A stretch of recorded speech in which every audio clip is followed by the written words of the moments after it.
the makers of Camel cigarettes present Dick Powell as Richard Diamond, private detective.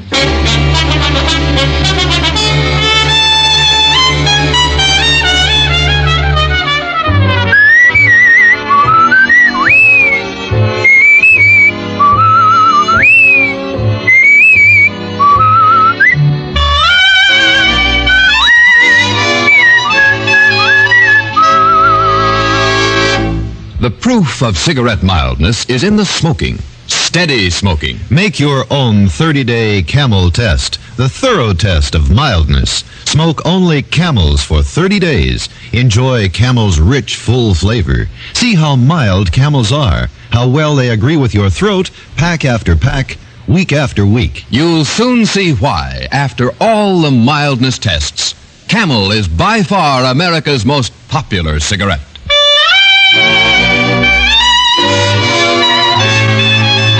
Here transcribed is Richard Diamond, private detective, starring Dick Powell.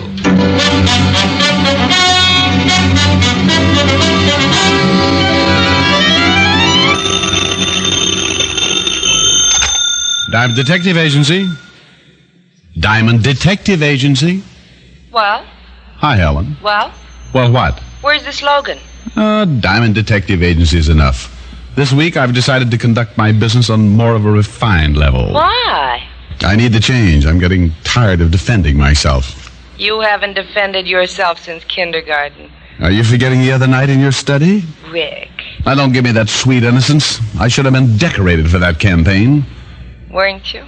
Helen. Now, you hang up and I'm going to call you right back. Hang up? And when you answer, I expect to hear the old Richard Diamond slogan and all. Yes, Miss Asher. Bye. No, women. Slogan. Let's see. Diamond Detective Agency. Gumshoes resold while you wait. What's the matter with your voice? This is the old Richard Diamond. Oh, Rick. No, make up your mind. Mr. Diamond? Hold it, Helen. Something I can do for you? Me? No. Yes, if you're Mr. Diamond. Client? I think so, dear. I haven't seen the subpoena yet. Well, I'll talk to you later. Good luck. Bye. Bye. Well, get it over with. Hire me or serve me. I beg your pardon. Just trying to second guess you. Have a seat. Thank you. My name is Stevens. Arthur Stevens. What can I do for you, Mr. Stevens? A great deal. I charge a great deal for a great deal. I'm prepared to pay you handsomely. How handsomely and for what? $500 for a quick trip to Florida. Well, that's easy. Now, what's going to make it tough? Lucius Timken? Is that a man? Yes. He'll try and stop you. How? Kill you if necessary. Well, that statement just cost you another $250. I anticipated that. $750 then? What do I have to do? Pick up something for me. How old is she? No, this is an object, a very rare object. Blonde or brunette? This is an antique. You're turning into a good straight man. It's a rare European art object worth a considerable fortune. Anything else you'd like to know? The $750 should compensate for your inquisitiveness. Why can't you just go get it? Lucius Timken? He anticipates my arrival. Why did you pick me? Reputation? I've heard I can trust you. All right, Mr. Stevens. How much of a down payment will keep you trusting me until I get back? Let's say $250? Let's say $350, and we can trust each other. It's a bargain. Only if I live long enough to spend it.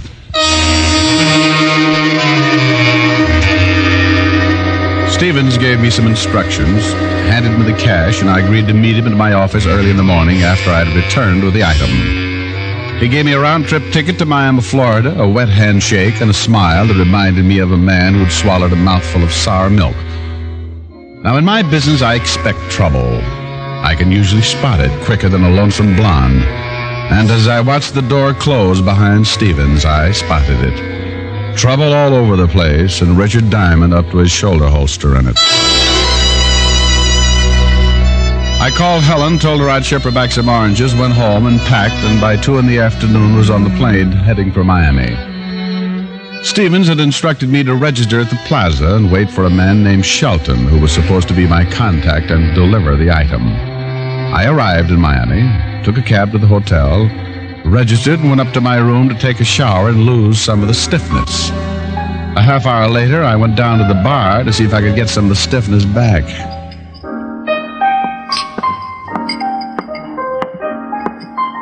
Is this seat taken? Not a bed. Climb up. Thank you. Nice and cool in here. Yeah? Can I buy you something to go with it? Thank you. A martini. A bartender. A martini for the lady. Do you live here at the hotel? Yes. Do you? Just moved in. My name's Albright. Mary Albright. Richard Diamond. Hello.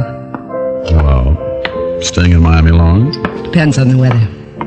Your martini. Oh, yes. Cheers. To the weather. Oh, what kind of weather are we drinking to anyway? Sun, rain, any kind of weather as long as there's something to do. Then let's drink to something to do. What do you do, Mr. Diamond? Oh, start by asking attractive blondes to call me Rick. All right, Rick. What do you do? Oh, make a few bucks. Work when I have to. Enjoy a cool drink in a bar with a girl named Mary. Marion? Not a bed. Have you made the trip yet? Once. Didn't like the weather.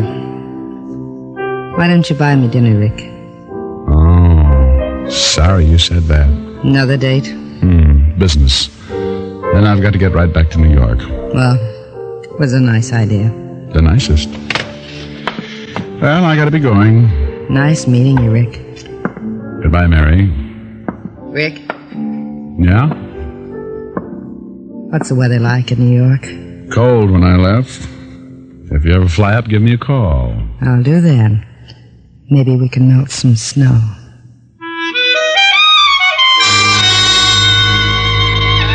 She could have melted an ice floe in the Arctic. I left her sitting at the bar looking lonesome and went back up to my room and enjoyed myself by running into the walls until I got tired and lay down to rest. I must have dozed because when I came out of it and looked at my watch, it was nearly 8. My contact was overdue, so I sat up, smoked a Camel, and by 8 I called the desk. Hello, this is Mr. Diamond. Has anybody been asking for me? Are you sure? Okay.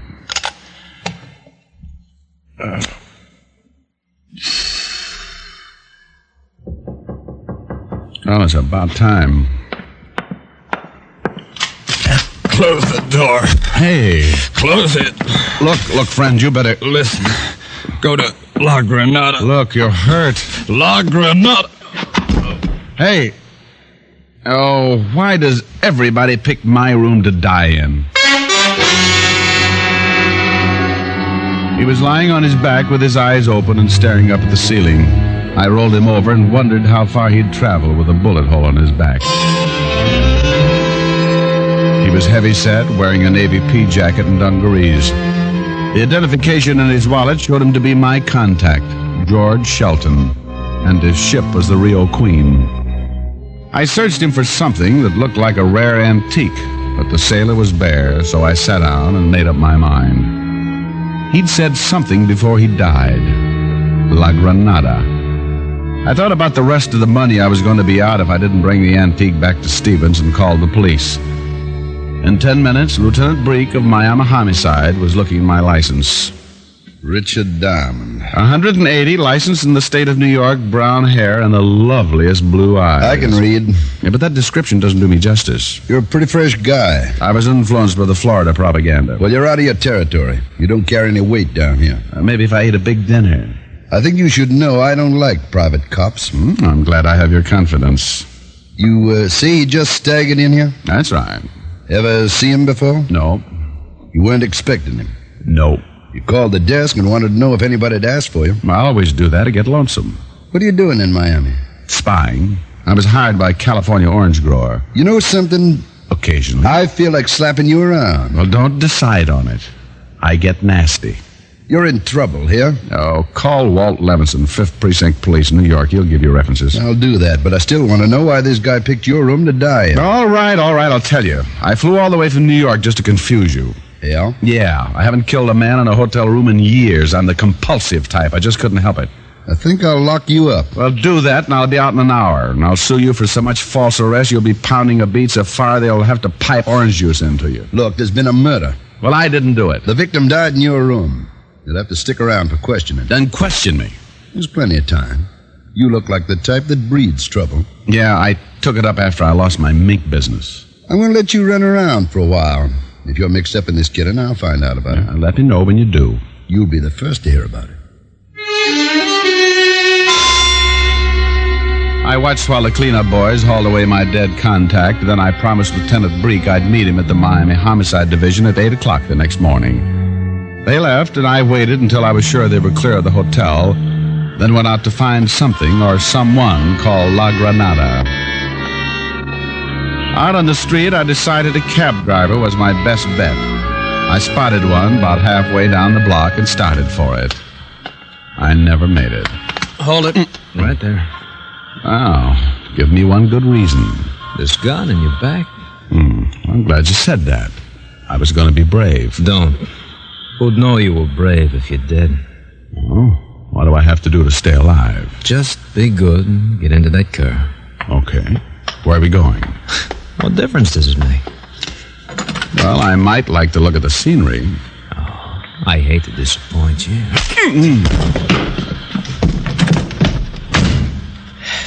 See, Mr. Diamond?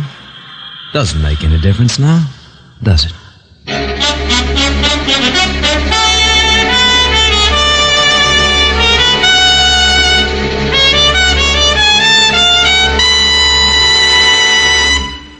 Before we continue with Richard Diamond, here's an important question. Will camels agree with your throat? Here's what noted throat specialists reported in a famous coast-to-coast 30-day camel test.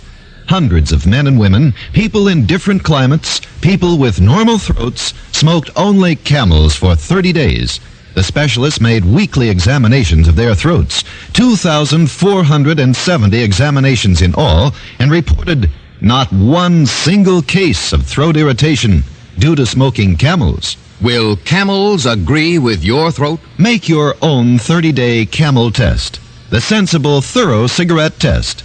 Enjoy Camel's rich, full flavor for 30 days. See how mild Camels are pack after pack, how well they agree with your throat week in and week out. You'll make camels your steady smoke. For mildness, for flavor, for constant smoking enjoyment. How mild, how mild, how mild can a cigarette be? Make the Camel 30-day test and you'll see. Smoke Camels and see. And now back to Richard Diamond, Private Detective, starring Dick Powell.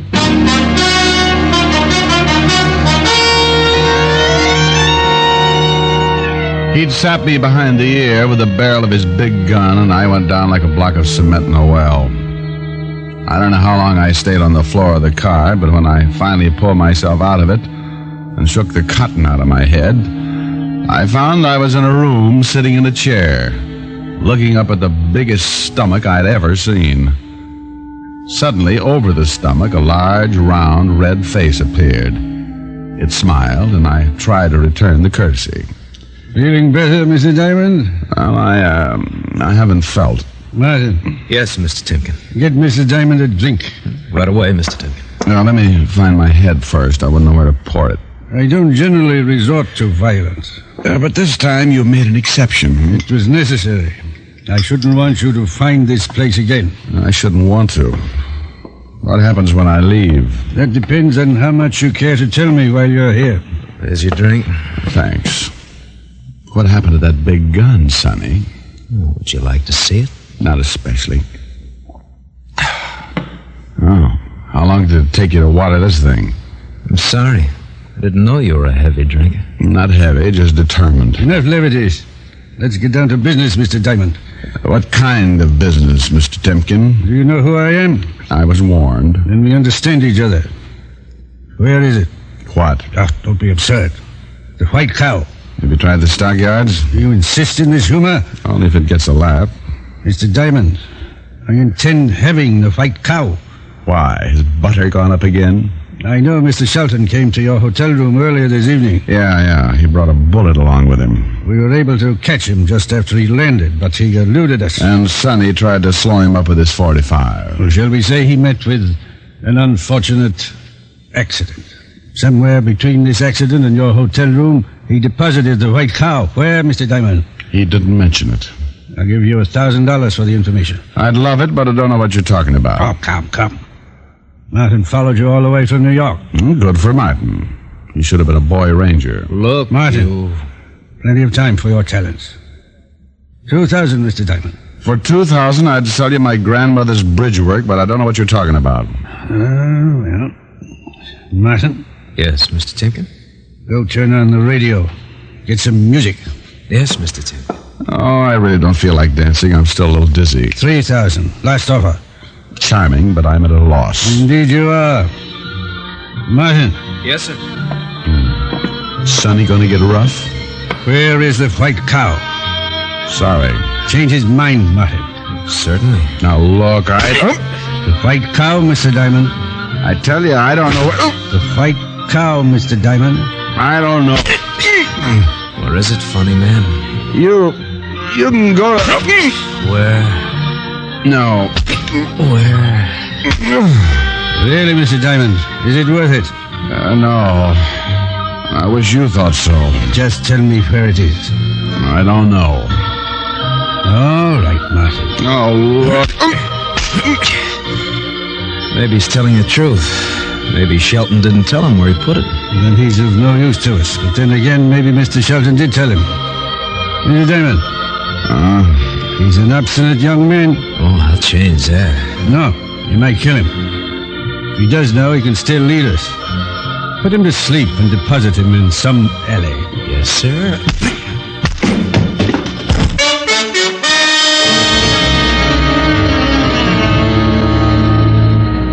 It was like taking a ride on a loose rocket. There was a burst of fireworks, and everything seemed to drop out from under me. This time I went up, turning round and round and trying to hang on. Then the lights were gone, and I was sailing through the darkness, wishing I was someone else. Finally, the rocket slowed down and started to fall, and I slipped and went off on my own. Just a poor, tired, beaten-up little private detective looking for someplace to land. When I came out of it, I found myself sitting in an alley. I thought about all my aches and the money Timken had offered me. I pulled myself up and thought about the miserable $7.50 I was getting from Stevens. Then I staggered out in the street and thought about going to some quiet rest home and turning myself in for an idiot. I spotted a cab and hailed it. Take me to the... Oh, good evening, Miss Albright. You don't have an old quart of plasma on you, do you? What in the world happened? Oh, nothing in the world. I was jumped by 3 saucers. Let me help you in. I'm afraid you'll have to. I was just on my way to the hotel. Go ahead, driver. Oh, convenient. I had the driver pull over when I saw you. What in heaven's name happened? Oh, I was just washing dishes. Honest I was. It's those new garbage disposals. Well, if you don't want to tell me, Let's take the swelling out of my head first. I'll get you right up to your room. No, let's use your room. I don't want to explain this to Lieutenant Brake. Lieutenant Brake? Narrow-minded cop. Would never believe the story about the disposal. Put your head on my shoulder. Which one? This one. I mean, which head?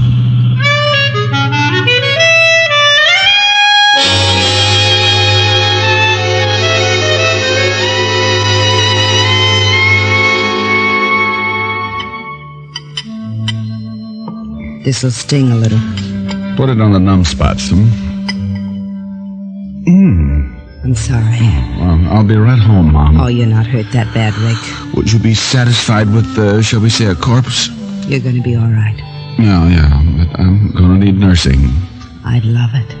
Exactly the way I feel. You going to tell me about it? I can't. Secret? Mm-hmm. Just what kind of work do you do? Whatever it is, I'm underpaid. You must make a lot of enemies. I try. Thought you were going back to New York tonight. I nearly did. In a crate. Hey, What's the matter? have you ever heard of, La Granada? La Granada in New York? No, here in Miami, I think. No. What is it? I don't know, but I've got to find it. You asked anyone? I've been too occupied. How about the phone book? Now, isn't that just like a woman? Always being practical? Well, it's just a suggestion. One that might make me look even more stupid than I am. Have you got a book? I'll get it. Granada. Granada. There are two of them. What are they? Restaurant on Opal and a hardware shop on James. Well, it's 11:30. I'll try the restaurant first. Can I go? Sorry. No. You've got to stick around with the iodine. I might be back for a nightcap. The two Granadas in the phone book didn't seem like a place the dear Mr. Shelton would leave an antique, but I went up to my room, put on a clean shirt, and went downstairs to grab a cab. As I started to crawl in, a large arm shoved its way in front of me. Lieutenant Breek was on the other end. You've been busy. Idle hands, you know the old saying, Lieutenant. Where to now? To blow up the city hall. Want to come along and hold the bomb? Look, Diamond, I'm keeping score. I've been checking on the guy who died in your room. He got off the Rio Queen all right, but not when he docked. Some guy named Sampson picked him up in a small boat about 5 miles out. Evidently, he didn't like customs. Evidently. It's an old habit of his, I found out. 2 previous arrests for smuggling. What does Sampson have to say about it? Nothing. He's too dead to say anything. Uh-huh. Well, it's nice talking to you informally like this, Lieutenant. Now give me a parking ticket or let me get in a cab. Got a date? Yeah. You ought to check up on the people you've been keeping company with. Another beating like that and we'll have to put you in brine. Yeah, think how horrible I'd look. Then you could tell everybody I was your twin. I got out of the cab a half block from the La Granada restaurant and did everything but walk backwards to look like I wasn't going there. I looked the place over and went in. It was just closing and a little balding man with an accent walked over to me. I'm sorry, but the kitchen is closed, senor. That's all right. I'm looking for the White Cow. Perdone? The White Cow. I don't believe... A man named Shelton left it here for me. Shelton White Cow? Shelton's a seaman off the Rio Queen. The Rio Queen? Yeah, he told me he left the White Cow here. Well, senor, you can look around, but you can bet me we got no White Cow. It's an antique. Okay. What? The White Cow, a very rare antique. You been in a fight, huh, senor? Yeah, now. You got hit in the head pretty hard, huh? You haven't got it. Oh, sure. You have? Sure. We got a White Cow and a Blue Cow right out in the kitchen. We're going to have both of them for breakfast. Okay. Only I don't think I could show them to you. They don't like strangers. So that took care of the first bet. As I walked out of the restaurant, I made up my mind. If the hardware shop didn't pay off, I was going to get back to New York and hibernate for the winter. The La Granada hardware shop was all the way on the other side of Miami, on a dark street that looked like the inside of a coffin. Evidently, nobody was interested in buying any hardware at midnight because it was closed. I banged on the front door for about 10 minutes, and then, as I was just about to give up, I saw a light and the door opened a crack. Yeah? Shelton sent me. Beat it. Hey, what do you think you're doing? Now, listen. A guy named Stevens sent me to meet a guy named Shelton. Shelton was supposed to give me something called the White Cow, but Shelton died. What? Yeah, and while he was doing it, he said La Granada. Now, if this is the place, say so. I'm running out of nerves. Bill's dead? Oh, you know him. He's my brother. Shut the door. You've got the White Cow? What's your name? Diamond. Yeah. Bill said you'd be by. He led me to the back of the shop, and I watched while he reached into a bin of 10-penny nails. He fished around and pulled out a small, square-shaped object wrapped in oilskin. As he turned to hand it to me, he froze. Don't move. Who's this guy? Oh, his name's Martin. He likes to beat guys up. I'm not going to beat you up this time, Diamond, but you shouldn't have lied to Mr. Timken. We're going to have to kill you for it. This is probably the guy who killed your brother. Yeah. Give me the package. Sure. Toss it. Stay right there. You killed Bill, huh? You didn't tell him enough about me, Diamond. Now you're going to get yours, funny man. Wow. Well, Miss Albright. You do everything well, don't you? I try. Take the package over here, Rick. Mr. Diamond. Oh, now you're mad. You don't resent it, do you? No. Kick it over here. Thanks. Oh, now I see. Pick me up in the bar, wait outside that alley. And if you knew I was in that alley, you must know the people who put me there. Mr. Timken and I are old friends. He's not going to like you killing Sonny. Won't make a bit of difference to him. Oh, you kill him too? Yes. This package is worth about $500,000. An antique? It's what's in the antique. You buy it in China for about $1,000. You refine it here and sell it for 500 times that much. The federal government won't like it. Who's to tell them? Certainly not Stevens. He contracted to smuggle the stuff in. Everybody else is dead. But me. Sorry about that. I was beginning to like you. Oh, but not $500,000 worth. No. Drop it, lady. Why? Don't do it.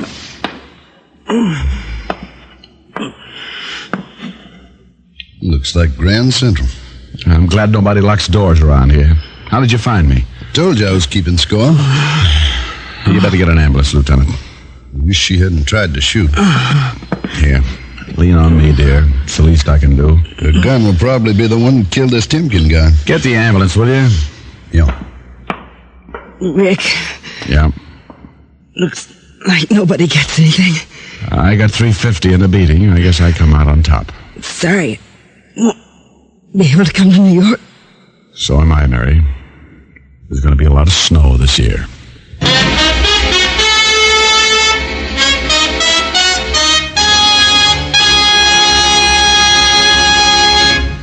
Dick Powell will return in just a minute. A few years ago, 113,597 doctors were asked what cigarette they smoked.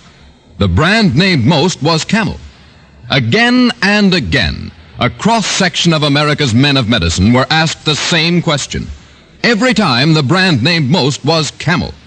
Yes, according to these repeated surveys, more doctors smoke Camels than any other cigarette. How mild can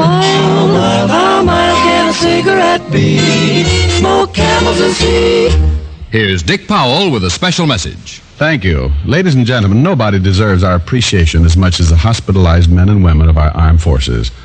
As a token of appreciation, the makers of Camels send them gift cigarettes every week of the year. This week's Camels go to veterans hospitals, Fort Meade, South Dakota, and Washington, D.C., U.S. Army Station Hospital, Fort Hood, Texas, U.S. Naval Hospital, Yokosuka, Japan. Now until next week, enjoy Camels. I always do.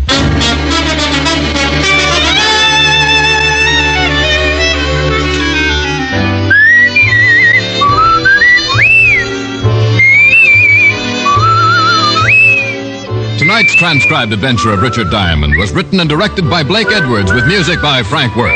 Virginia Gregg played the part of Helen Asher. Others in the cast were Sidney Miller, Ted DeCorsia, Tony Barrett, Alan Reed, Herb Butterfield, and Tony Michaels. Be sure to listen to another great Camel show, Vaughn Monroe and the Camel Caravan, every Saturday night. Men, pack your pipes with Prince Albert, America's largest selling smoking tobacco. PA's Choice Tobacco is crimp cut for smooth, even burning, and specially treated to ensure against tongue bite. The bite's out, and the pleasure's in. The bite is out and the pleasure's in when you smoke Prince Albert. It's specially treated not to bite your tongue. The bite is out and the pleasure's in.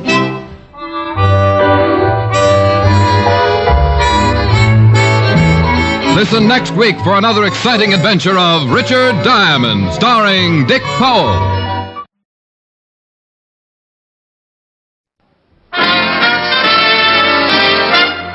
Listen while the makers of Rexall drug products and 10,000 independent Rexall family druggists bring you Dick Powell as Richard Diamond, private detective.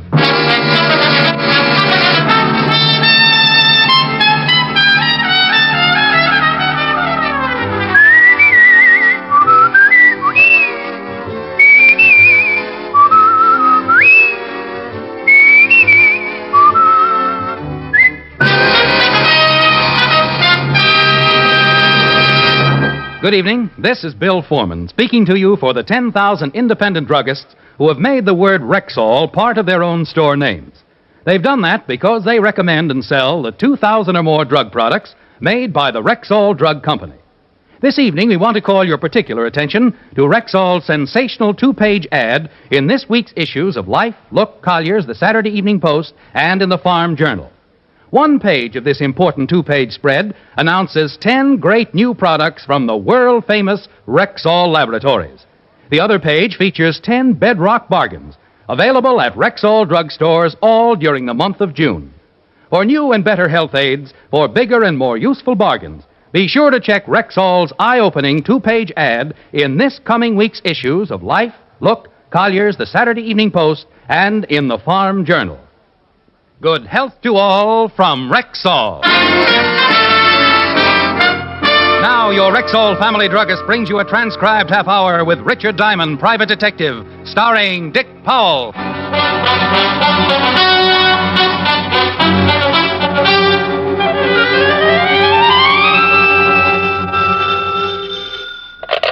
Diamond Detective Agency? I was curious. I tasted it. I'm dying. You sound awful. Oh, if I had the energy, I'd throw my head out of the window. Hangover? Just worn out from getting my heart started, Lieutenant Levinson. Mr. Levinson. What do you mean? As of 5 minutes ago, I became just plain Mr. Levinson. Oh, think what a shock that's going to be to just plain Bill. At exactly 3 o'clock, I started on my 2 weeks vacation. I am going fishing. I want to get lost in the woods somewhere. Pack in, do my own cooking, catch myself a limit of nice fat steelheads and rainbows. Oh, I know. The smell of fried trout and boiling coffee. Yeah. Getting up the next morning, breathing that fresh mountain air, and then realizing that you forgot to put out the fire and 20,000 acres have been burned flat. Yeah. That was pretty mean. I'll go on. Get next to nature. Too bad you have to stay in town and work. I hope you get scurvy. Bye, Blue Eyes. No. Mr. Diamond? Yeah. My name is Holland, Mr. Diamond. Arthur Holland. Well, sit down, Mr. Holland. What can I do for you? First, come over to this window. Any particular reason, or do you plan on an accidental suicide? There should be a man standing across the street. He's been following me. Oh? What does this man look like? Crew cut, short, fat, wearing a black leather jacket. There he is. In front of the cigar store? Yes. Who is he? I have no idea. I've never seen him before. Know why he might be following you? No. How long has he been following you? Since this morning. Well, okay. What did you come to see me for? My brother's name is William B. Holland. A long time ago, he left the family and started out to see the world. Started working his way from place to place. Although William has been gone for nearly 10 years, not once in those 10 years have I failed to receive a weekly letter. But he hasn't written lately. Not for a month. Where was the last place he wrote you from? San Borja, Bolivia. Never heard of it. It's a small city in the interior. Now, while in La Paz, he wrote me that he'd met a man named Louis Frober. This Frober was from San Borja, and according to Will, practically ran the place.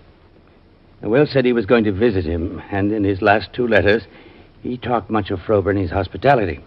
But said that something was wrong in this town of San Borja. Didn't say what it was? Didn't know. Then his letters stopped? Yes. And you wanted me to find out why they stopped, if anything's happened to your brother.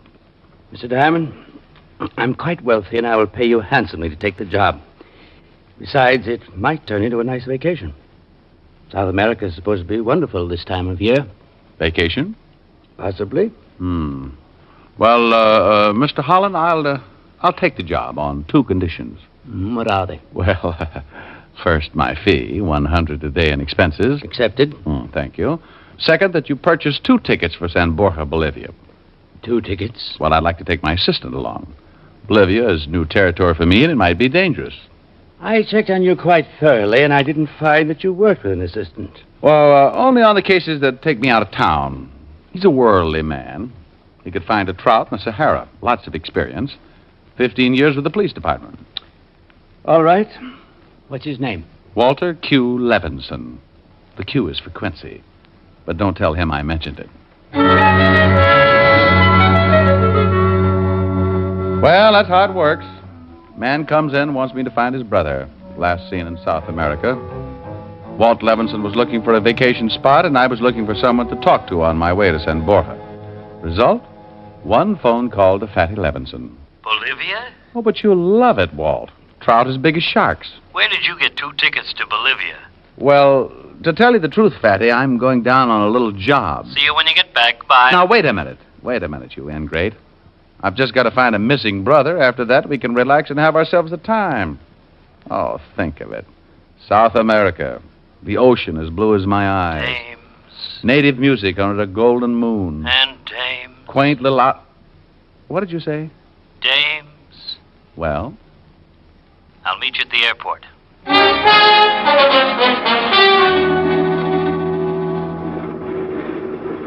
Pan American Grace Clipper, Flight 109 from Miami, Guatemala City, Panama, Lima, Arequipa, and La Paz, boarding at Gate 7, all aboard.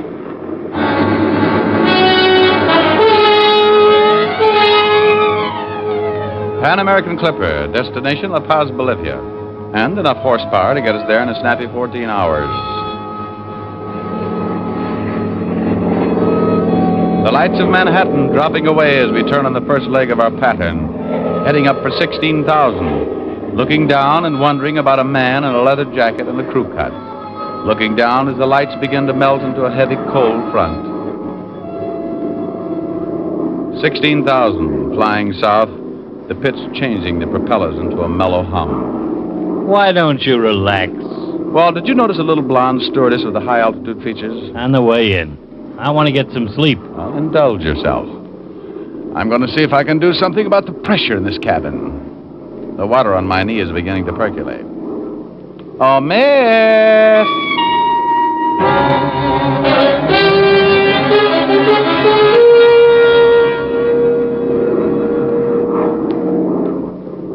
Hey, Fatty, wake up. Huh?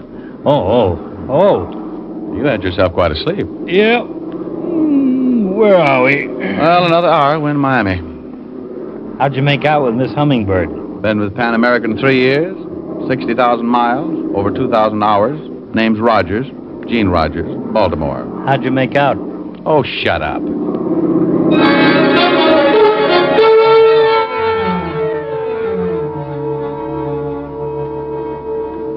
La compañía Panagra anuncia la llegada procedente de Nueva York. Los pasajeros desembarcarán en el terminal de Panagra número 3. Pan American Grace Airline Clipper Flight 109 from New York, now unloading at gate number 3. Oh, I'm a little stiff. I didn't know you brought anything with you. What now? Well, pick up our baggage and on to San Borja.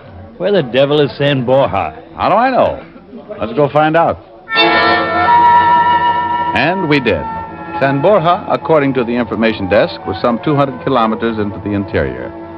10,000 feet above sea level, high on a plateau, and the only way there... Oh, this is swell. Dandy vacation, but what happens when my liver comes loose? Well, relax, Walt. Only 160 kilometers to go. Considering where we are, these roads are pretty good. We'll never make it. I'll lay 8 to 5. We end up riding side saddle on a bilious llama. Hey, driver. Si, senor? Why no airfield in San Borja? Oh, there is one there. But it is what you call the emergency. It is hard for a plane to land. Something to do with the wind. It's a plateau, isn't it? Si, senor. We got to climb 5,000 feet yet. Sounds like an ambitious chiropodist. 10 o'clock and the morning sun getting hotter. The old Ford straining up the grade like an antique teapot. 11 o'clock and the temperature crowding 120. I want to go home. Oh, we got to stop and let her cool off. Blue ocean and tropical music. Oh. How much farther, driver? Oh, about 20 kilometers, senor. I'm going to put some water from the canteen in the radiator. Hey, Walt, let's stretch our legs, huh? Okay.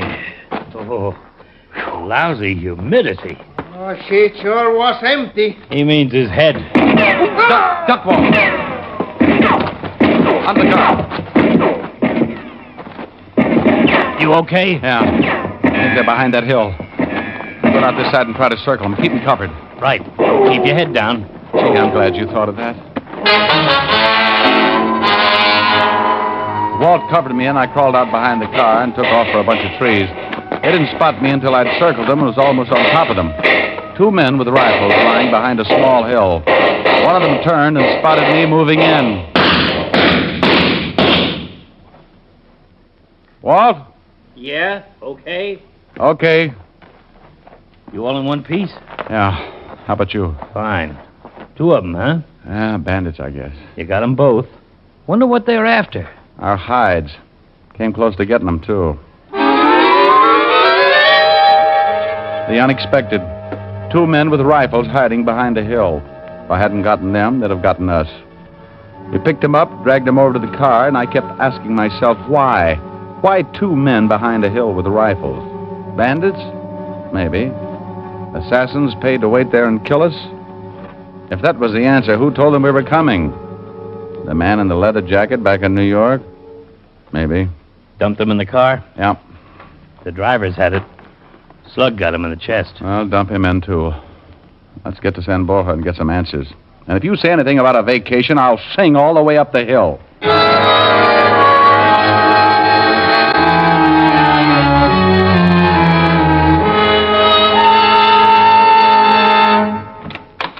The 2 Americans, Mr. Diamond and Mr. Levinson. Come in, come in. I am Louis Frober. How do you do, sir? Anything else, Mr. Frober? No, that's all, Paul. Well, gentlemen, I understand you ran into some difficulty, hmm? Well, your local constabulary seemed to think there was some law against driving around San Borja with 3 dead men in the back seat. And these bandits attacked you and killed your driver, is that right? That's right. And you in turn killed them?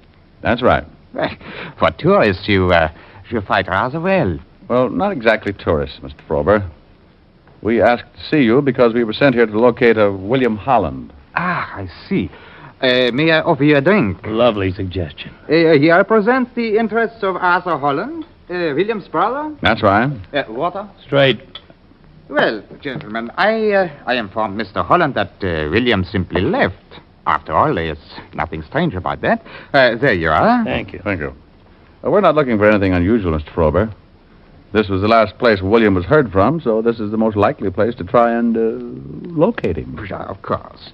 Well, here's to a pleasant stay in San Borja, gentlemen, and gee, have very good health.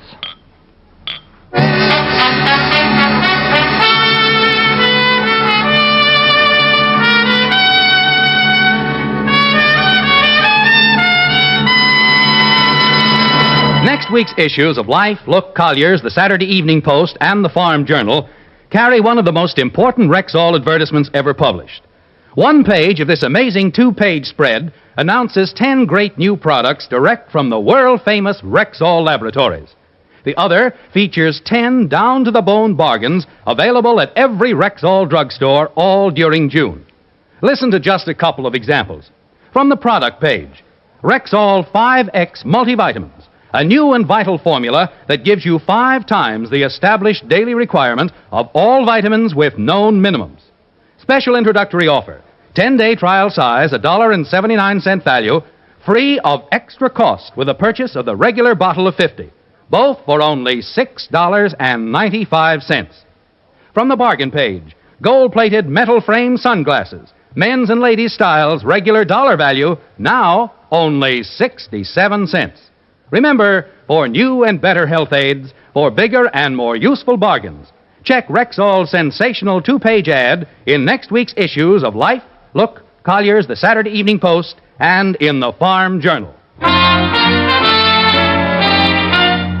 And now back to tonight's adventure with Richard Diamond, Private Detective, starring Dick Powell. Louis Frober, big man with a slight accent, drinking to our health and extending an invitation to his house for dinner that evening. One hotel in San Borja, not many tourists, according to the manager, but good rooms and hot water, according to the manager. Sandwiches and a late lunch compliments the hotel. Frober owned the hotel, according to the manager. It's open. If you gentlemen would like, Mr. Frober instructed me to show you around the town. Who is it? You want to see the town? Sure. I'm glad to have you show us around. What's your name? Yavacek. Paul Yavacek. San Borja, Bolivia. Sitting on the top of the world, 2/3 dense tropical jungle. Population 335 who take 2 months every year to cut back the persistent jungle. Principal industry, tin. The mines, 2 kilometers east. Frober owned the mines, according to Paul Javicek. 3 main streets, modern, up to date. A clothing store. Several cafes, a bank, telegraph office, post office, and recreation hall. All built and owned by Frober, according to our guide, Paul Javicek. You mine tin, huh? How do you get it out? Trucks, then by cargo plane. If you had arrived tomorrow, you would have passed the caravans as you came up the mountain. The ore is taken out once a week. How well did you know William Holland? Not well. Now, if you gentlemen have seen enough for today, I suggest we leave for Mr. Frober's house. He expects you at 7. A kilometer from town in the house of Louis Frober. The jungle not far off and a heavy tropical shower right on top of us. Like Frober, the house was big and imposing, a showcase of its master's wealth and position. I am so sorry that you got caught in the shower. They are pesky things sometimes, but they don't last long. Louis? Gentlemen, my wife, Mrs. Frober, Mr. Diamond, Mr. Levinson. How do you do? How do you do, Mr. How do you do? Dinner is served.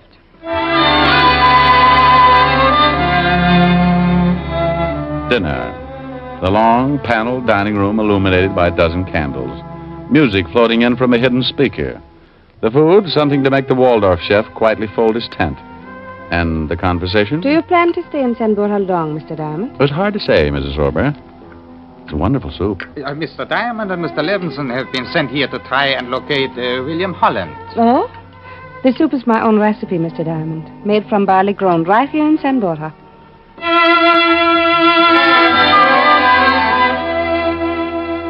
Just a casual dinner conversation, unless you're conditioned, aware of the subtle interrogation. The end of a pleasant and filling meal. Armagnac in the den, and more talk about health, wealth, and the weather. And more interrogation. 10 o'clock. Well, I am afraid you'll have to excuse me now, gentlemen. I have to be up at 6 o'clock, and I have a hard day ahead of me. The conventional goodbyes and exaggerated compliments on a wonderful evening, then back to the hotel. All in all, a very interesting evening, according to Fatty Levinson. Our charming hostess slipped me a note as we left. Why, Walt. I must talk with you. My husband will be leaving the house shortly before midnight. Meet me in the garden at 12. Why, Walt. It's addressed to you. Why, Ricky. At 12:15, then out the back of the hotel, because in San Borja, everyone works for Louis Frober. Heading for Frober's house. Walt 50 yards behind, because in San Borja, a note asking you to meet the wife of Louis Frober might easily be a trap. Maybe William Holland had received just such a note. 12 o'clock and Mrs. Frober moving through the moonlight in the garden south of the house. Walt behind a tree, ready for anything. I'm so glad you came, Mr. Diamond. Where's Mr. Levinson? Well, he stayed behind. Why did you want to see me, Mrs. Frober? It is about William Holland and my husband. Where is your husband, Miss Frober? He left with Paul for the mines. From what I could find out, he's going to meet someone. Someone of great importance. Oh. What about William Holland? I am sure he has been killed. And I am sure my husband had him killed. Go on. We first met William in La Paz. He was likable, easy to talk to. I had been married for 2 years, and it was my first trip away from San Borja. I liked William. You know anyone in New York? Blonde, short-cut hair, plump face, might like to wear leather jackets? No. Well, go on with your story. A year after I married Louis Frober, I began to suspect something wrong with his activities here in San Borja. The men who came to see him on business. Strange men. Foreigners to South America. Long nights of business meetings and trips to the mines. When William finally came here, I told him of my suspicions. And one night he informed me he was going to the mines to investigate. I never heard from him again. You think it had something to do with your husband? Right after that, I overheard a phone conversation by my husband. He was talking to someone he called the director. The director? Yes. My husband said that William had found his way into the mines and had been eliminated. I see. You've only known your husband for 2 years. 2 years and a half. I met him in Rio while he was down on one of his business trips. I married him 6 months later and came to San Borja to live. Would you like to know where I met my husband, Mr. Diamond? If you think it's necessary. With what I've come to believe, I feel that it is most necessary. I met him at a party given by the Russian embassy.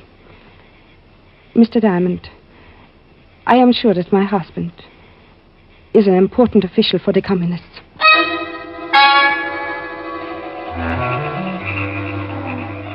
Along the road east of the Frober mines, no lights, just the moon. The sounds of the jungle raising the hair on the back of my neck. A kilometer from the mines, and the dull glow in the sky pointing the way. Frober's generators and manpower working late. The kilometer passed, and the tenseness in the middle of my stomach took on cramp-like proportions. We climbed a hill for a better look. Pretty busy. Must be 30 trucks down there. Getting them loaded for the trip down the hill. Hey, listen to that. Well, I'll be darned. Is that what I think it is? The fields in San Borja make it tough for a plane, but for a helicopter, that's another thing. Frober left the house to meet somebody important.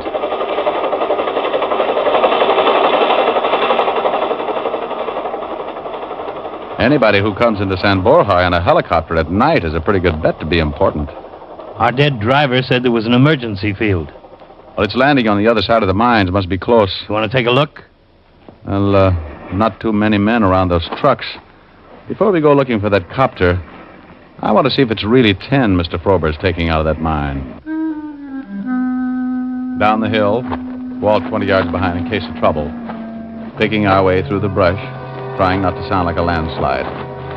A long road running away from the mines towards San Borja. The line of trucks, the first dozen or so loaded and ready, their backs piled high with sacks. A short sprint, and I was boosting myself up on the back of the first truck, digging into one of the sacks, feeling the heavy chunks of ore, then down off the truck with the ore in my hand. You're up late, Mr. Diamond. Paul Yavicek, Frober's right-hand boy, standing in the darkness, his gun pointed right at my stomach. Mr. Frober will be happy to know of your interest in these mines. Start walking up the road toward the main gate. Stay ahead of me. Keep your hands in sight. Tell me something, Yavicek. How do you get 10 out of pitch blend? I suggest you ask Mr. Frober. He's at the mines? He will be. Drop it, Yavicek. Thanks, Walt, thanks. You all right? Yeah, it's close. Yavicek? Dead. Come on, let's get out of here. Where to? Well, Mrs. Frober said her husband had a phone conversation. I'm going to use that phone and warn La Paz about Frober. Hold it. What is it? Car coming down the road. Frober. Yeah, and he's got company. Probably his important visitor. When he finds out what's happened, he'll guess it's us. We'll never get back to town before he does. Unless we drive. I will take a chance on the confusion and grab that first truck. Clear. Keys are in the truck.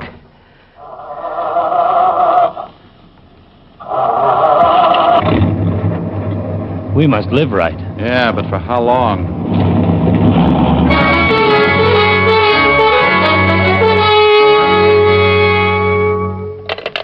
There is a direct phone line all the way to Cavendo. The operator at Cavendo can put you through to La Paz. Bueno. Operadora de Covendo, ¿puede escribir? She's talking Spanish. You better take it. Oh. Esta es la señora Frober. Favor de conectarme con La Paz. Minutes running out. Mrs. Frober looking frightened, waiting for La Paz to answer. She has them. Ask for the embassy. Car pulling up. La Embajada Americana, por favor. Frober and his important friend. Mr. Diamond, I have them. Hello? Yes, American Embassy. Now listen carefully. I can't repeat. This is Richard Diamond, American citizen, calling from San Borja, Bolivia. Louis Frober is not mining tin. It's pitch blend, and is believed to be working for the Russian government. Look out! Hello, Mr. Diamond. Rick. Okay. Mrs. Frober. I'm all right. Take a look at Frober and his friend. Hello. What happened? Now, hold on a second. There's been some trouble. Frober's friend is dead. Frober's moving, but it doesn't look very good. Hello, La Paz? Yes, Mr. Diamond, go ahead. What about Frober? Wait a minute. Maybe I can get him to tell you himself if the phone will reach. Oh. Frober. Frober, can you hear me? Hello, La Paz. There's been a shooting here, and Mr. Frober's dying. Frober. Yeah. Frober, you're dying. You want to tell us about it? You're mining pitch blende instead of tin, right? Right. You're working for the Soviet Union? Yeah. Did you send 2 men to ambush me? Yeah. Our agents in New York watched Asa Holland and reported that she had been hired. A guy with a crew cut and a leather jacket. Did you have William Holland killed? Yeah. He found out what... Oh. Frober. Hello, La Paz. Frober's dead.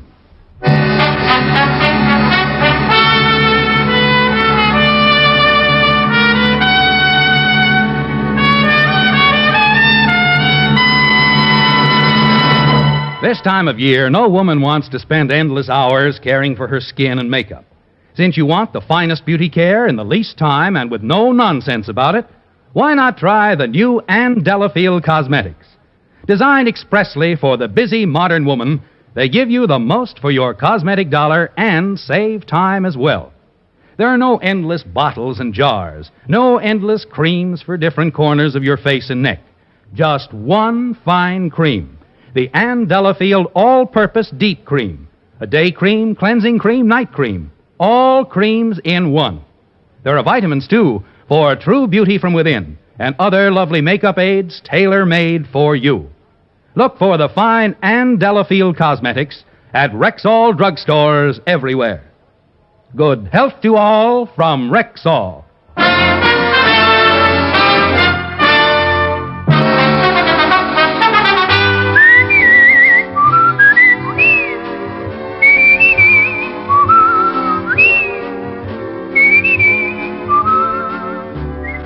Richard Diamond, Private Detective, stars Dick Powell in the title role and was written by Blake Edwards with music composed and conducted by Frank Worth.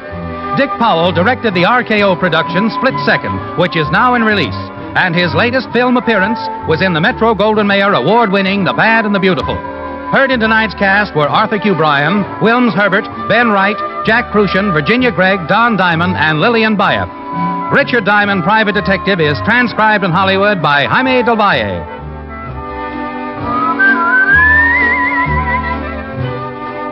This is Bill Foreman inviting you to be with us next Sunday at this time when Rexall Drug Products again bring you Dick Powell as Richard Diamond, Private Detective.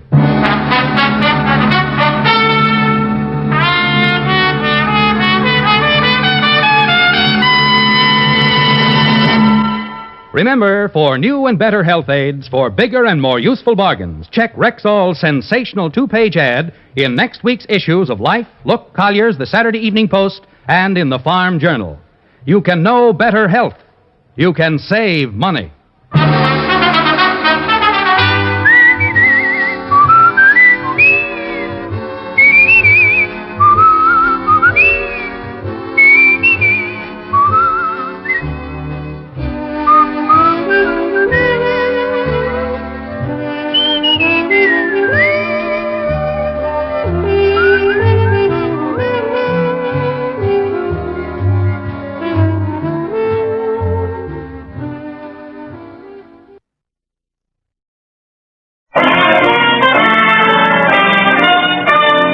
Listen while the makers of Rexall Drug Products and 10,000 independent Rexall family druggists bring you Dick Powell as Richard Diamond, Private Detective.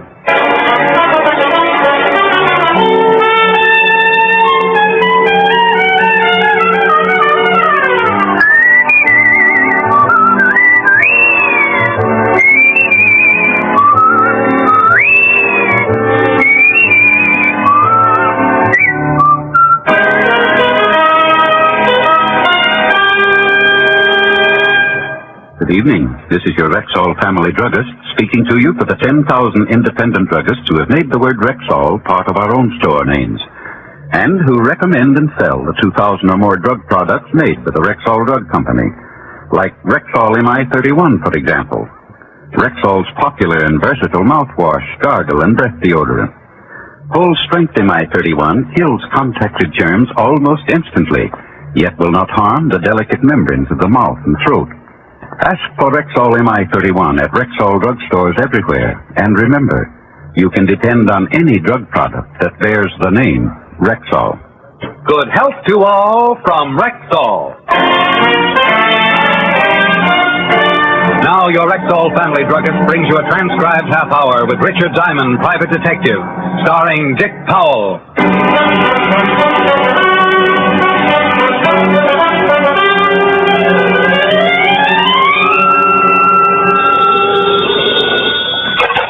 Diamond Detective Agency. I'll help you out if you're in trouble, but if it's a murder, it'll cost you double. Rick. Oh, hello, Helen, baby. What's new with the wealthy? Not much. Only we had a date last night, remember? Well, did we have fun? Oh, loads. Only we'd had more fun if you'd shown up. Now, Helen, don't overestimate me. I don't. No. Look, honey, I am sorry about last night. Sat up with a sick aunt, you know. Tender. Well, don't you believe me? No. Expect me to? No. Then we're even. Helen, I hate people who hold grudges. You busy tonight? Uh-huh. Doing what? Oh, I'll probably end up listening to some idiot play the piano. Anyone I know? Maybe. He's a little boy who never grew out of the cops and robbers stage. Oh, yes, the good-looking one. He's the guy. Uh-oh. Client just walked in. I'll call you back and squirm later. Bye. Diamond? In the rough. What can I do for you? You seen the morning papers? Only the funnies. Seen the story on page 2? Hey, what are you, a traveling quiz show? Look at it. Pete Rocco broke out of prison. That's right. You sent Pete up for murder. He always said he'd get out and take care of you. Gee, I wish I hadn't cut my fingernails. I got nothing to chew. You better find something. Pete's a nasty little boy. Well, what's all this to you? My name's Danny. Danny Rocco. I'm Pete's brother. Oh, looking for a piece of cheese? I found one. Get your hat, Shamus. There was a bulge in Danny's coat pocket that hadn't come with the suit. Believing in the safety first slogan, I picked up my hat and was led to a car outside. We drove through town and then to Mulberry Street near 5 Points to the section that used to be the heart of the city. We stopped in front of a cigar store. Okay, Diamond, get out. Oh, it's so comfortable here. Come on, move. Well, if you put it that way.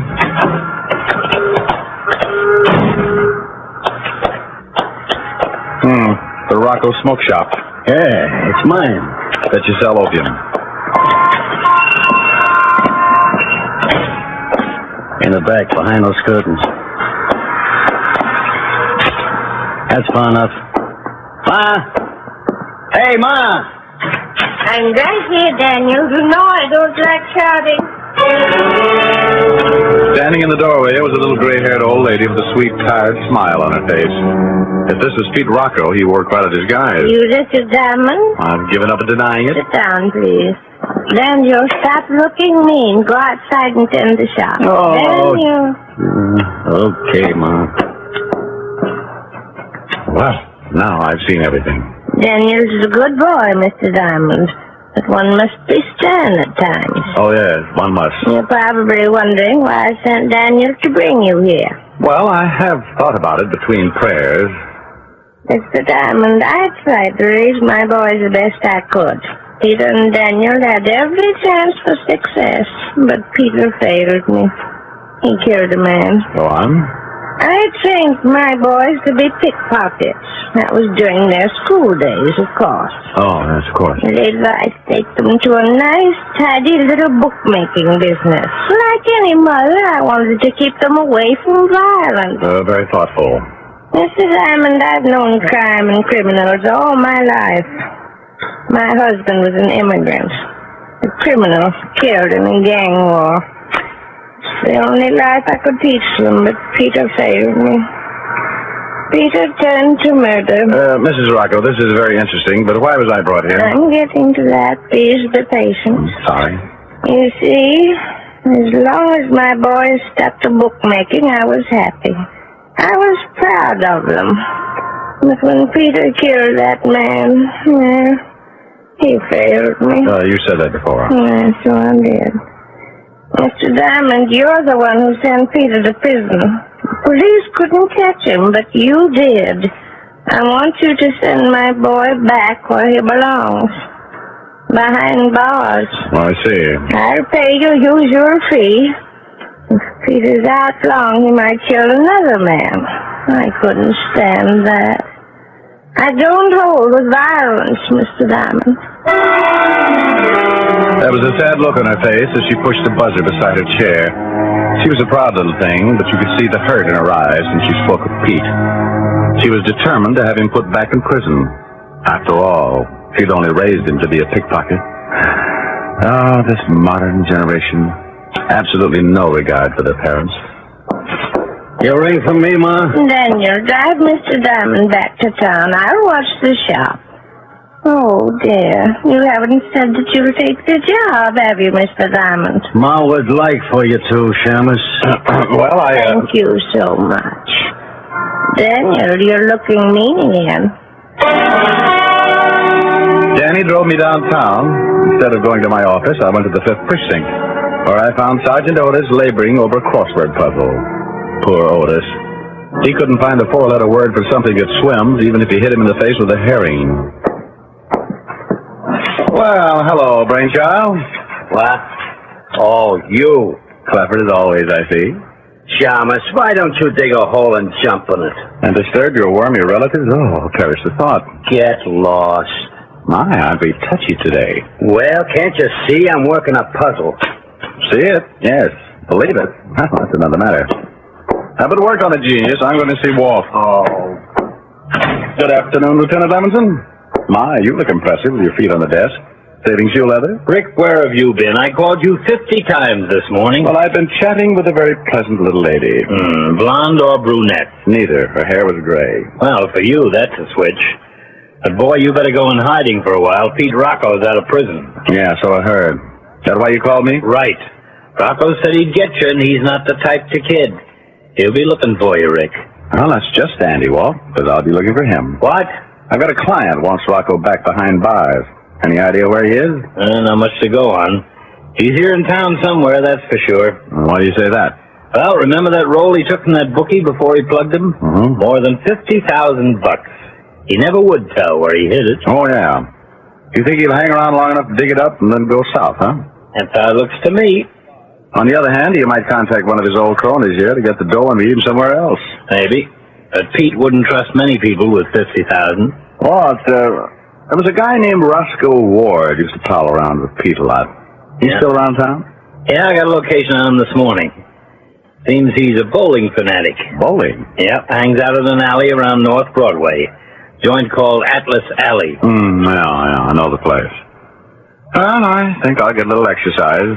Bowling, maybe? It beats snooker. See you around, Walt. I drove up to the Atlas Alleys and parked in a lot across the street. The bowling fanatics were at it hot and heavy, and I sat down in one of the spectator seats. Half an hour later, a pale little punk came in, got an alley, and began bowling alone. I decided to join him, not because he looked lonely, but because his name happened to be Roscoe Ward. Hello, Roscoe. Huh? Do I know you? Well, I have the ugliest friends in town. Maybe you'd like to be one of them. Sorry, I'm antisocial. Mind if I bowl with him? Yeah. Thanks. I'll go first.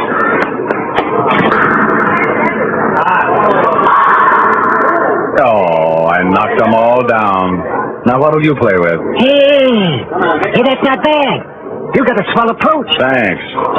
What's your pitch anyway? What do you want from me? Well, I'd like to meet some of your friends, Roscoe. Like I said before, I'm antisocial. So is your friend I want to meet. Just got back in town and won't let anyone see him. What?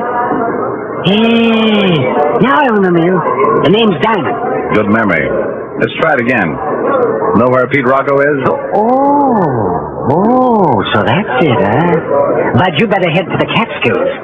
Word says that Petey's going to put a slug through your private eye. Yeah, so I heard. I thought I'd look him up and beg for mercy or something. Yeah, I bet. But sorry I can't help you. You'll look it. But if I should see Pete, I'll tell him you was looking for him. Yeah, he get a big kick out of that. Now, beat it, late man. I I got a bowl. Roscoe went back to his game, and I left the alleys.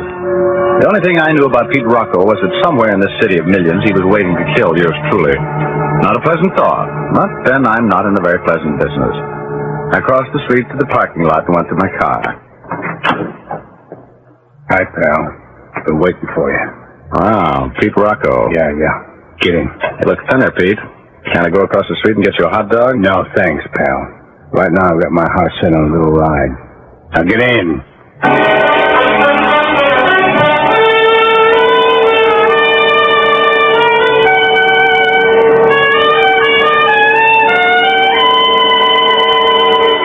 Before we continue with the adventures of Richard Diamond, private detective, here's your Rexall family druggist. Last week, a customer told me that Something I really like about Rexall Milk of Magnesia is that one bottle won't be so thick I can't even pour it, and the next one's thin and watery. Somehow, Rexall Milk of Magnesia always seems to be just right. well, ma'am, that's because every bottle of Rexall Milk of Magnesia has to meet an exacting standard of viscosity, or it won't wear the Rexall label. What do you mean by viscosity? Well, an easy definition would be the degree of thickness in a liquid. Now, Rexall scientists conduct scientifically precise tests on every batch of Rexall Milk of Magnesia to make sure it meets this constant standard of viscosity, because that's one big reason why you'll always get a uniform dosage from every bottle. Oh, and I thought it was all just an accident. Oh, no, ma'am. There are no accidents behind the fact. You can always depend on any drug product that bears the name Rexall.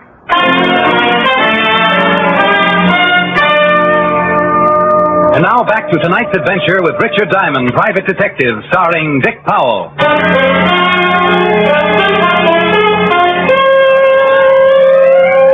With a gun pointed at me and Pete Rocco at my side, I followed directions and drove to a Harlem address. Pete led me upstairs and into a half-furnished flat. Far enough. Now sit right here, bright boy. That's good. You know, pal, I've been waiting a long time for this. You always were the patient type. What are you waiting for now, Pete? An audience? Oh, I'm in no hurry. You just sit there and square it for a while. Who's there? It's me, Roscoe. Well, hello, Snoopy. Can you beat this guy, Petey? He was looking for you. Let's not rub it in, boys. Hey, what you waiting for, Petey? Take care of him. Let's beat it. Shut up. We don't leave till I get word it's all clear to pick up the money. Yeah, but when are you going to find out? Who's going to let you know? Don't get too nosy, Roscoe. Diamond, after you picked me up, I had a rough time. During that trial, I didn't know what they were going to throw at me. Life or the chair. Just had to wait. Well, that's what you're going to do. You're going to sit there and you're going to wait. When you're least suspecting it, I'm going to put 3 slugs through your head.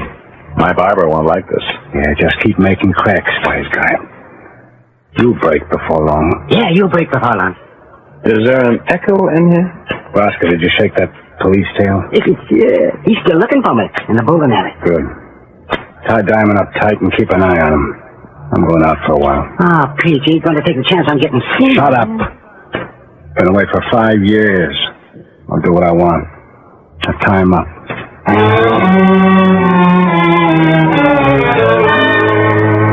Pete kept the gun on me while Roscoe tied my arms behind a chair. Then he put the gun he had taken from me in his left pocket and his own in his right. He resembled a walking armory as he went out the door.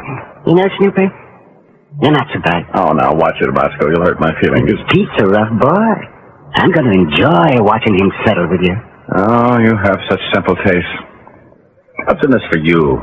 Pete giving you a cut? Yeah, if he ever gets around to picking up the dough. He's got to wait until he gets the all-clear signal out. Oh, so there's someone else in this. Who, Roscoe? I don't know. If I did, I wouldn't yap to you. No, it's too bad you'll be a corpse soon. Oh, thanks for the pleasant thought. No, I mean it.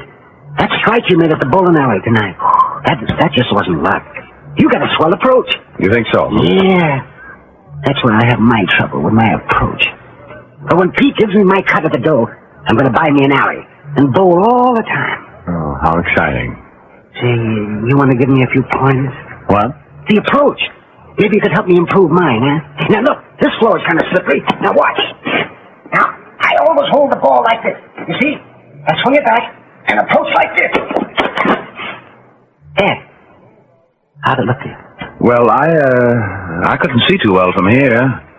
Suppose you untie my hands. Oh, no. You gotta stay tied there. Well, I'm afraid I can't help you then. Come around this side. I can't see through that table. Oh, all right. Yo, I got it. I'll slide towards you this time. All right. Yeah. What do you think of that? Well, I won't hurt you now. No, go on. Be brutal. Well, it's too sloppy, Roscoe. You keep your head up too high. The head, huh? Oh, yeah, sure. And keep the head down. That's right. Ward followed instructions and kept his head down, low, just in line with my foot. Chalk up a strike for Diamond. He went down like the number 10 pen. I managed to work my hands up over the back of the chair, then a few calisthenics and my hands were in front of me, still tied, but free enough to call Walt Levinson on the phone. 15 minutes later he arrived, put the cuffs on Ward and untied me. There, you're loose.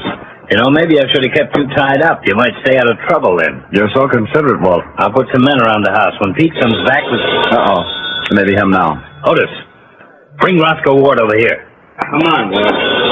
Ward, you pick up that phone and act like nothing's happened. Hold the receiver so we can hear who's on the line. If you don't, I'll see that the judge throws the book at you.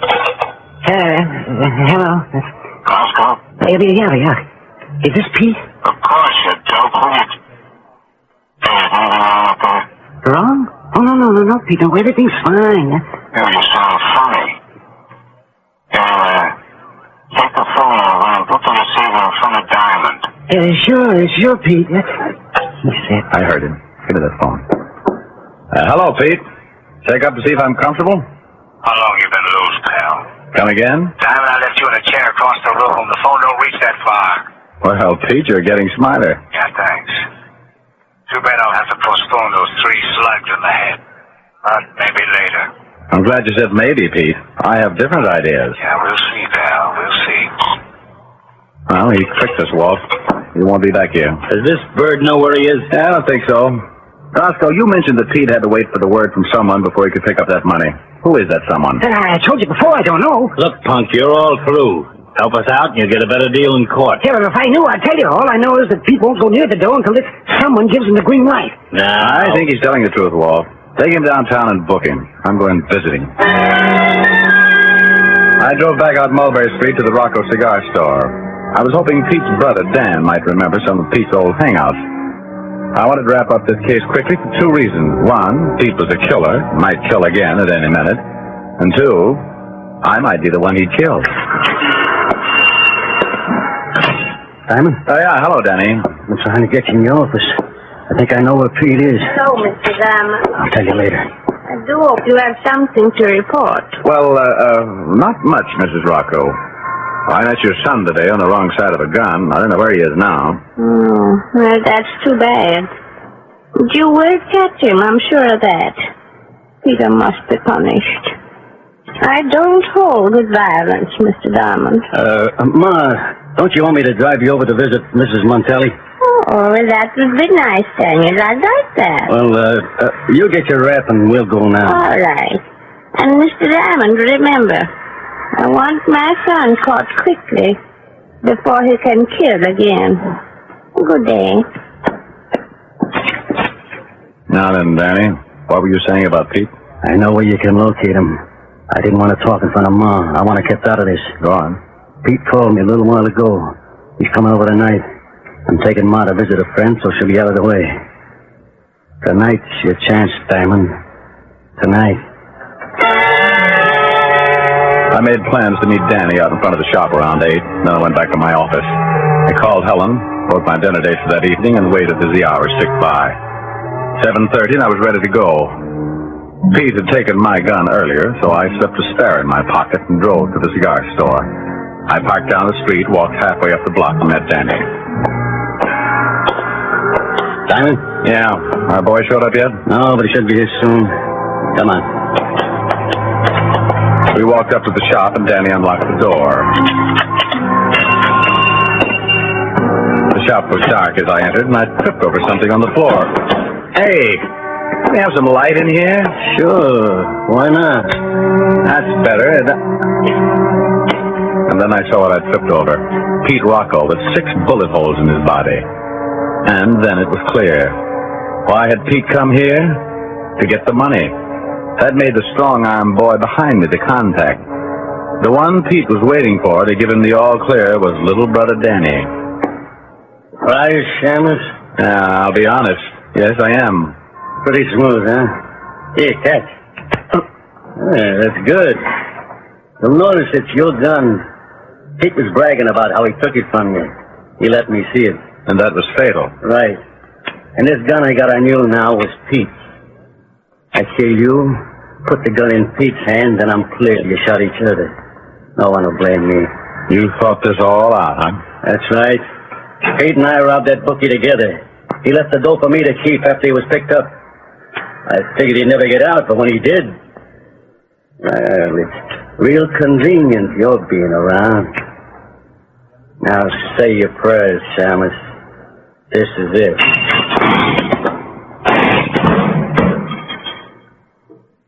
Is he? Is he dead, Mr. Diamond? No, you hit him in the shoulder. Better call an ambulance, though. Yes. My boys. Peter and Daniel, look at them. I tried to teach them. I told them I wouldn't stand for violence. But they wouldn't listen. You know, sometimes you've just got to be stern.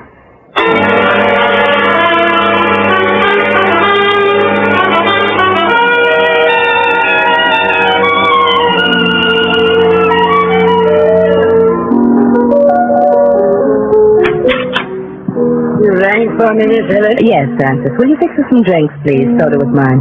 And you, Mr. Diamond? Oh, I'll take soda too, Francis. About a jiggerful. Yes, sir. Rick, Mm-hmm. don't you ever get tired? Playing the piano? Never. That's not what I meant. Why, today you were almost killed twice. Honey, you can only be killed once. All right, then. You were threatened twice. Don't you ever wish you were in a different profession?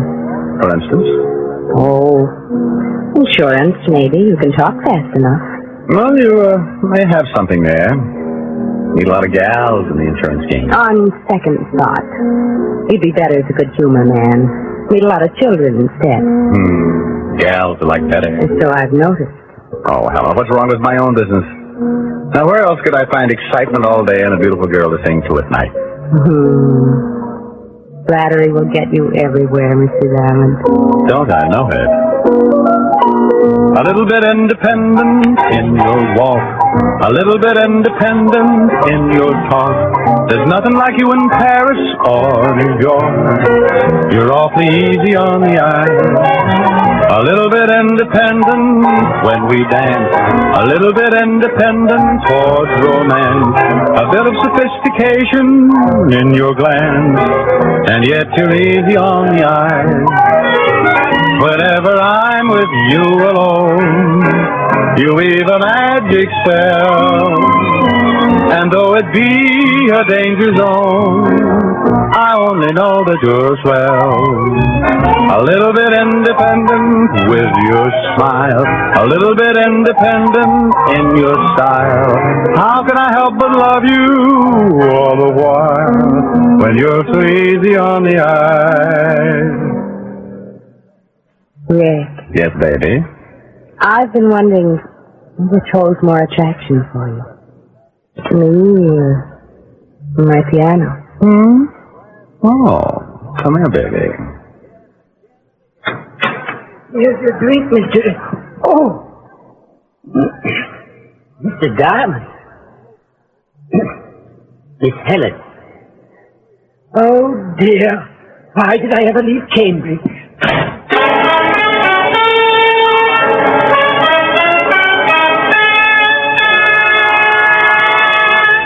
Again, here's your Rexall family druggist.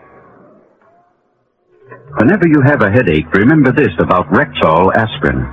When taken with water, the 5 full grains of pure aspirin in every Rexall tablet are ready to go to work for you even before they reach your stomach. So whenever you have a headache, remember that about Rexall aspirin. Ask for it at Rexall drugstores everywhere. And remember always, you can depend on any drug product that bears the name Rexall. Good health to all from Rexall.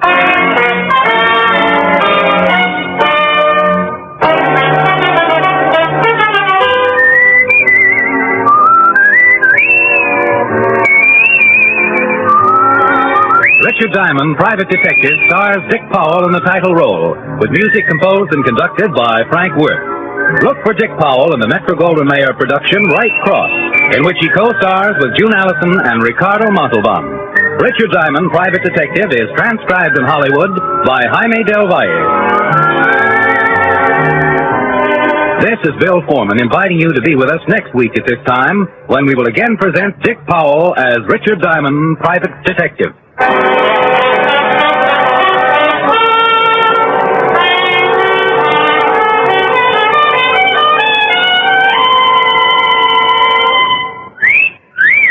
Hiya, beautiful. Get lost, Bristlepuss. You need a shave. But I have shaved. What else do you want me to do? Silly boy, she wants you to go Stag. Go Stag? But why? Because Stag is Rexall's exclusive line of men's good grooming aids, like Stag Brushless Shave Cream. No fuss, no massage, just smooth it on and presto, you get a clean close shave. Your face stays smooth and whiskerless all day long. I'll do it. I'll go Stag. That's it. Join the Stag line now at Rexall drugstores everywhere. Yes, to make girls care. Go Stag.